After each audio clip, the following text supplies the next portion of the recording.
নমস্কার, নিউজ 18 বাংলায় আপনাদের প্রত্যেককে স্বাগত। শুরু করছি মেগা ডিবেট সোজাসাপটা। আজ শুরুতেই আপনাদের একটা ছোট্ট গল্প শোনাব। দেশ তখন সদ্য স্বাধীন হয়েছে।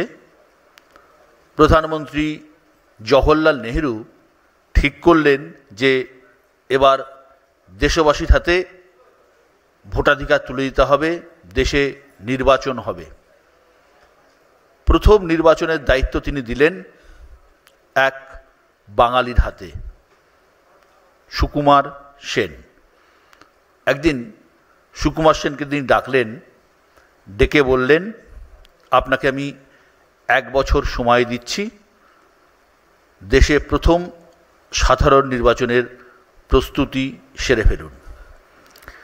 উত্তরে সুকুমার সেন নেহরুকে বলেছিলেন, নির্বাচন অবশ্যই হবে, কিন্তু তার জন্য দুটো জিনিসের দরকার। একটা হচ্ছে সময়, আর দ্বিতীয় হচ্ছে ধৈর্য। প্রধানমন্ত্রীকে ধৈর্য ধরতে বলেছিলেন সুকুমার সেন, কারণ সুকুমার সেন চেয়েছিলেন এমন ভোটার তালিকা তৈরি করতে যাতে কেউ বলতে না পারেন ইচ্ছে থাকা সত্ত্বেও তিনি ভোট দিতে পারেননি। ইতিহাস মনে রেখেছে সুকুমার সেনকে। আজ আমরা এই প্রসঙ্গে কেন কথা বলছি, তার কারণ দেশের 12টি রাজ্য এবং কেন্দ্রশাসিত অঞ্চলে এসআইআর শুরু করেছে নির্বাচন কমিশন, যার মধ্যে আমাদের রাজ্যও আছে। আমাদের রাজ্য অর্থাৎ বাংলা বাকিদের থেকে একটু আলাদা। এই দেশে এমন রাজ্য খুব কম আছে যার এতগুলো বৈচিত্র্য রয়েছে। পাশাপাশি দেশভাগের ক্ষত রয়েছে আমাদের রাজ্যে। বহু মানুষের অতীত জড়িয়ে রয়েছে শরণার্থী নামক শব্দের সঙ্গে। সীমান্তবর্তী এলাকা, তাই বারবার অনুপ্রবেশের অভিযোগও উঠেছে, জানিয়ে সম্প্রতি রাজনীতির লড়াই চরমে। অনুপ্রবেশকারীদের চিহ্নিত করে বের করে দিতে হবে, এ নিয়ে কোথাও কোনো তর্ক নেই। সুপ্রিম কোর্টও বলেছে ভারত কোনো ধর্মশালা নয়, তাই যে অবৈধ সে বাদ যাবে, এতে কোনো ভুল নেই। কিন্তু যে বৈধ সে নিরাপদে থাকবে তো, তার অধিকারে হাত পড়বে না তো, এ নিয়েই আজ আমাদের আলোচনা। সোজাসাপটা মেগা ডিবেটে আজকের মোশন, ভোটের বাংলায় এসআইআরের দামামা। আরও একবার বলে দিই, ভোটের বাংলায় এসআইআরের দামামা। এ নিয়ে বলার জন্য যারা আজকে আমার সঙ্গে আছেন, আমার প্রথম বক্তা ডেকে নেব। প্রথম বক্তা তৃণমূল কংগ্রেসের পক্ষে সাংসদ ঋতব্রত বন্দ্যোপাধ্যায়। এখন এসআইআর যা নিয়ে এই মুহূর্তে আমাদের বাংলার রাজনীতি, দেশের রাজনীতি সরগরম, এই যে স্পেশাল ইন্টেন্সিভ রিভিশন, এই স্পেশাল ইন্টেন্সিভ রিভিশন যাকে আমাদের সর্বভারতীয় সাধারণ সম্পাদক অভিষেক বন্দ্যোপাধ্যায় বলেছেন যে সাইলেন্ট ইনভিজিবল রিগিং। আসলে আমাদের দেশে বিশ্বদা যে কথা বলছিলেন, 52 সালের প্রথম সাধারণ যে নির্বাচন, সেই সাধারণ নির্বাচন পরবর্তী সময়ে সবসময় আমাদের দেশের নির্বাচন প্রক্রিয়ার প্রধান উপাদান হচ্ছে যে মানুষ ভোট দেবে এবং মানুষ ঠিক করবে যে কে তাদের শাসন করবেন।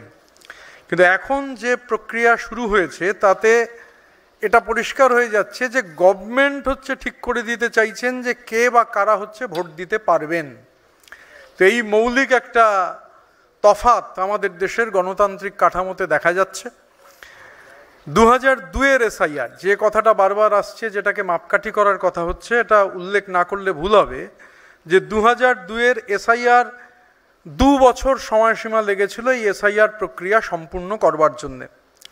একই জিনিস এবারে 2 মাসের মধ্যে হচ্ছে কমপ্লিট করবার একটা প্রক্রিয়া শুরু হয়েছে। বাংলা সহ 12টা রাজ্য এবং ইউনিয়ন টেরিটরি, এই সবকটা জায়গায় 2 মাসের মধ্যে এই এসআইআরের প্রক্রিয়া। এবং আমাদের বাংলায় যখন নির্বাচন হবে, একই সঙ্গে আসামে নির্বাচন হবে, পন্ডিচেরিতে হবে, কেরালায় হবে, এই জায়গাগুলোতে নির্বাচন হবে, তামিলনাড়ুতে হবে।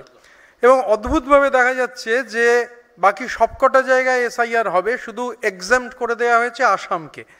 আসামে হচ্ছে এসআইআর হবে না, বাকি 4টে জায়গায় সেখানে এসআইআরের মাধ্যমে নির্বাচন হবে এবং সময়সীমা ওই হচ্ছে 2 মাস। এবার সবথেকে গুরুত্বপূর্ণ যে কথাটা বারবার করে আসছে যে অনুপ্রবেশ রোকবার ক্ষেত্রে এটা একটা গুরুত্বপূর্ণ ভূমিকা পালন করবে।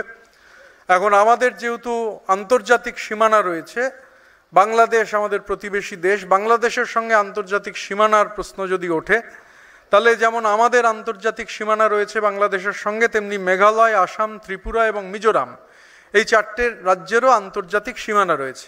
কিন্তু কি আশ্চর্য ঘটনা আর কি, যে মেঘালয়, আসাম, ত্রিপুরা, মিজোরাম এখানে কোনোখানেই এসআইআর হচ্ছে না। কদিন আগে, 15 দিন হয়নি, 15 দিন আগে মাত্র ত্রিপুরাতে 21 জন বাংলাদেশি ধরা পড়েছেন অনুপ্রবেশকারী, ইনফিল্ট্রেটের।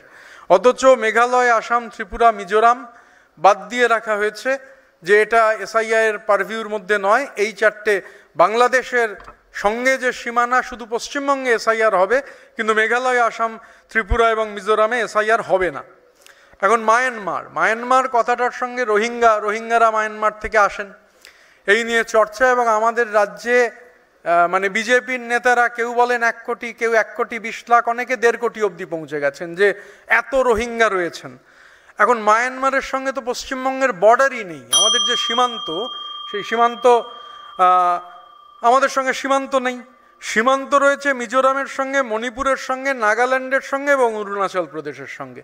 অথচ আশ্চর্যভাবে এই 4টে জায়গার কোথাও না মিজোরাম, না মণিপুর, না নাগাল্যান্ড, না অরুণাচল প্রদেশ, কোথাও হচ্ছে এসআইআর হচ্ছে না। আসলে বাংলাকে অপমান করা, বাংলা ভাষাকে অপমান করে বাংলাদেশি ভাষা হিসেবে তকমা দিয়ে দেওয়া, বাঙালি ল্যাঙ্গুয়েজ বাংলা ভাষাকে ধারাবাহিকভাবে অপমান করে ঘটনা ঘটে চলেছে, আমরা দেখছি। এবং এই যে আতঙ্ক তৈরি করার প্রচেষ্টা, প্রদীপ কর তিনি আত্মহনন করেছেন, এই যে আতঙ্কের পরিবেশ, সেই আতঙ্কের পরিবেশ তার প্রাণ কেড়ে নিয়েছে। এরপরে অরূপ বলবে, ও আরও ভালো করে বলতে পারবে, ওর ওই চত্বরে রিজেন্ট কলোনিতে নেতাজি নগরে যে 2 জন মানুষ মারা গিয়েছেন। আসলে আমি জানি না যে জ্ঞানেশ কুমার, যিনি আমাদের অমিত শাহের ডিপার্টমেন্টের সেক্রেটারি ছিলেন, এখন মুখ্য নির্বাচন কমিশনার, তিনি বাংলায় এসেছেন কিনা। যদি না এসে থাকেন, আমার এটা জানা নেই উনি বাংলায় এসেছেন কিনা। যদি না এসে থাকেন, ওনাকে বাংলায় স্বাগত জানাবার সাথে সাথে শুধু এটুকু বলবার যে বাংলা মধ্যপ্রদেশ বা বাংলা গুজরাট নয়, আমাদের বাংলার মানুষের ধমনীতে 5000 বছরের ডিএনএ রয়েছে, 2000 বছরের ধ্রুপদী ভাষা রয়েছে, 1200 বছরের লিখিত ইতিহাস রয়েছে। স্বাধীনতার লড়াইয়ে সবথেকে বেশি রক্ত বাংলার মানুষ দিয়েছেন। ইউরোপের বাইরের একমাত্র নবজাগরণ বাংলার মাটিতে হয়েছে। এবং আমাদের বিপ্লবীদের কি ভূমিকা, আন্দামানের সেলুলার জেলের শ্বেতপাথরের ফলকে আপনি নাম গুনতে শুরু করুন, 585-র মধ্যে জল করছে 398।